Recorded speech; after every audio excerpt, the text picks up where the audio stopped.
Hello, welcome back to Real Opinions. One of our standalone reviews from FrightFest is the Hallow, because it was one that we were both really looking forward to, I think, especially you. Yeah. And it was kind of one of the major reasons we wanted to go to the festival in the first place, and it ended up being the best film we saw at FrightFest. So, Definitely. It's about a couple who have a baby who go out into the Irish woodlands to do some tree thing.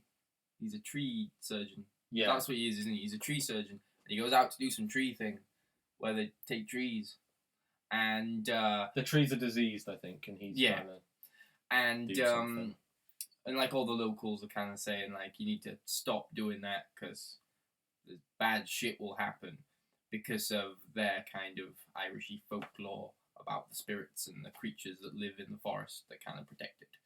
And they don't listen, and Bad shit happens. bad shit happens. Kind of goes down an Evil Dead-ish kind of route. And it's basically just a monster movie. Yeah. That's it in the most succinct way. It is Mm. a monster movie made by people that like monster movies, and it's very clear to see from it because it doesn't like drag itself through some ridiculously complicated plot. It doesn't have No pretensions to no being pretensions. anything other than a monster movie. It doesn't try and do anything like too innovative or anything. It's just a monster movie. The kind that doesn't get made anymore. Yeah, done very, very well. The kind that doesn't get made anymore because 95%-ish of the effects in this film are practical. Mm-hmm. Entirely practical. It's all guys in suits with animatronic arms and stuff like that. The creatures, the actual monsters, the evil shit that set upon them, they do look really good. They're kind of referred to as the Hallow, which is obviously the They name look a of bit the like movie. Evil Groot. Yeah. One of them Groot. looks like Evil Groot. It's because they're kind of descended from the trees a little yeah, bit. they're like tree humanoids. And the way it kind of builds up to showing them is very clever because it doesn't show too much of them, but it doesn't show too little either. So you never feel cheated. And they're very well designed as well. They look creepy as hell, especially the first times they pop up. Yeah, They because there's a variety of them as well. They don't all look the same. Exactly. There's a bit of kind of difference between what you're watching all the time.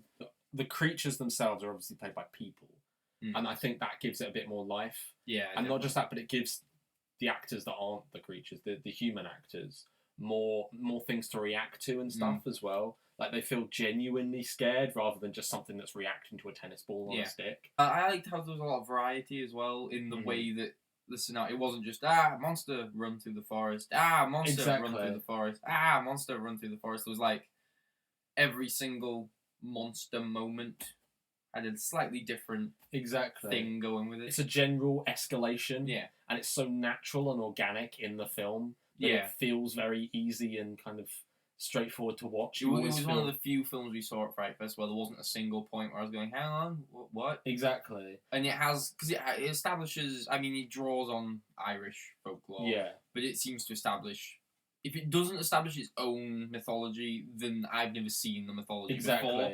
And I understood it, and it made sense. It kind of sets up its own monsters. Like we were saying this on the way out. It's not like they've just taken zombies and adapted them, or taken vampires and adapted them. They behave in their own way. The Hallow are their complete new thing. Yeah, they've got their own rules. They've got their own weaknesses. Their own things to fight against. Their own kind of weird abilities as well. Exactly. And weird needle. It's just refreshing to see something new. Considering that most monster movies nowadays are just vampires, they are blood-sucking vampires or they're dead. That's kind of it. Whereas this is something completely different. And they kind of have different intentions, and what they're trying to do is different. Considering I'm someone who usually doesn't like when they don't get to the chase, like if there's monsters, I want to see the monsters. Yeah. It did the whole withholding of them quite well. In that, I know it's the cliche to always talk about Jaws or Jurassic Park, but it did that kind of thing where you would see shadows and hear noises, and there were just really good moments of tension without seeing the monsters, and they worked. Incidentally, stay for the credits.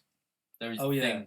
There is a thing after the credits and during the credits, actually. Which is nice. Not enough things during the credits. Exactly. In terms of bad things, there's really not that many at all. But the one that, it was a tiny bit predictable at times. There were a few things. Like there's a certain kind of plot point within the film, which I was waiting for that to happen for basically the whole. And I know what you're talking about. At the same time, it then kind of adapts that into something that you wouldn't see coming. Exactly. So it kind of plays it predictable, but then goes, but it has a twist on it. Yeah.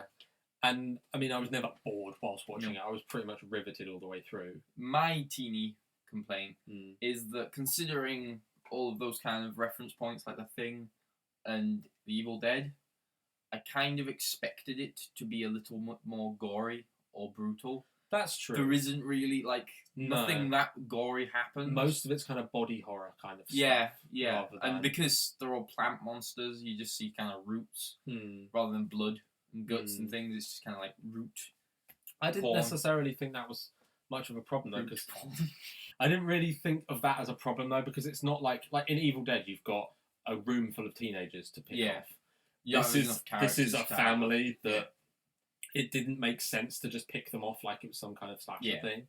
So that's the thing. Like, even the things we're picking holes in with this film makes sense, and they're very easily explained away. Yeah, so it's not like, I don't know. It just feels like what you were saying like this earlier when we were reviewing It Follows. It felt like it was just a great indication of what. I like this more than It Follows. Yeah, I like this more. Like, unlike some of the films that kind of get talked about, like The Babadook or It Follows, whilst I'm not saying they're genuinely bad, they do only play to a certain audience. Like, when an average film goer sees those films, a lot of them don't like them. Like, The Babadook did get a lot of backlash from general audiences who kind of go, it's a bit boring. Whereas this shouldn't. I wouldn't think. It's kind of, it does, the monsters, they're there. Exactly, and it's very kind of like in your face a lot of the time. Yeah. There's nothing particularly subtle about it. And there's no it doesn't need exactly. It doesn't need to, that's not what it's trying to be. It's a monster movie. It's a great horror film and it's a great mainstream one that should kind of translate quite well. And I think the selling point of this film as well is just that it's so lovingly made. Yeah. Like, you can tell every kind of, it's a passion project. You can tell just the guy that made this makes it because he loves monster movies. That is literally simple as. The Hallow is great because it's made by someone that wants to make a really great film. And has managed to. Because there are a lot who want to make them, but he managed to. And he actually managed to. With incredible effects as well. Yeah, they are good. Ratings. I'm going to give it a 9. Yeah. I'm going as high as a 9. I think I might too. You're going to keep spinning all day? Yeah, 9. 9? 2 9s? Yeah. That's pretty incredible. 9. This is straight into my top 10 of the year as well. Mine too. Go and see The Hallow when it comes out. It comes out in the UK on the 13th of November? The 13th of November. I don't know where it comes out in America, but eventually. You'll get it. FrightFest has been great. The Hallow, it was easily the best thing we saw.